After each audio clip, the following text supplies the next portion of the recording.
Náhoda chcela asi, že u nás v dedinke znova postavili pece a chceli pokračovať v tradícii fúkania.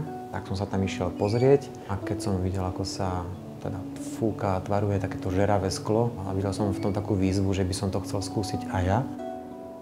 Radu som mal, keď som nabral sklo a mal som ho na tej paličke, že mi nekvaplo. Vy sa tešíte, že ako ho tam máte, ono vám kvapne ako med.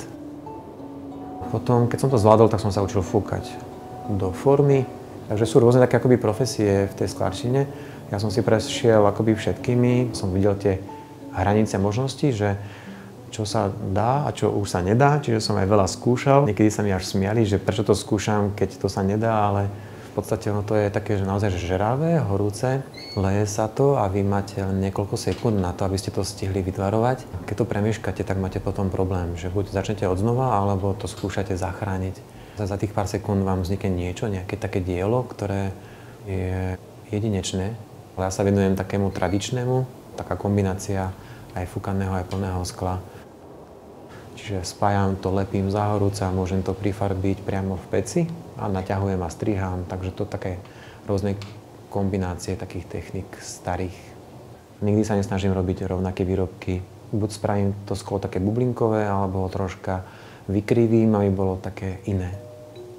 Inak štandardne robia aspoň tak 2-3 sklári. Tým, že to robím ja sám, tak vždy si to musím buď vyskúšať, alebo premyslieť celý ten postup, čo skôr nafúknuť, alebo čo skôr vyrobiť a potom to pospájať. No a tie pece, teda oni tým, že ich ja zapínam a vypínam dosť často, tak sa teda aj často kazia, popraskajú.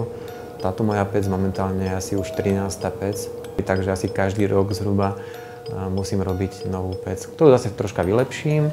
Ale potom sú také výzvy, že áno, idem robiť niečo také náročné a mám predtým taký strach. Potom, keď sa s tým tak trápim niekoľko minút, niekedy aj pol hodinku, taký ten posledný taký ťuk, keď odrazím ten výrobok od sklárskej píšťale a vidím, že je to všetko v poriadku, tak vtedy je to také, že keď sa na ne pozriem, tak si predstavím, že koľko tam bolo tej námahy a som na to taký trošku taký hrdý a pyšný, že dal som to a toto som robil vtedy a že natrápil som sa a pamätám si to.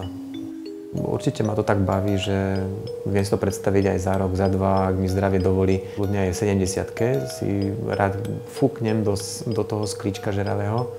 Budem objavovať rôzne tvary a prijímať nejaké nápady nejakých návštevníkov, že čo ešte by sa dalo.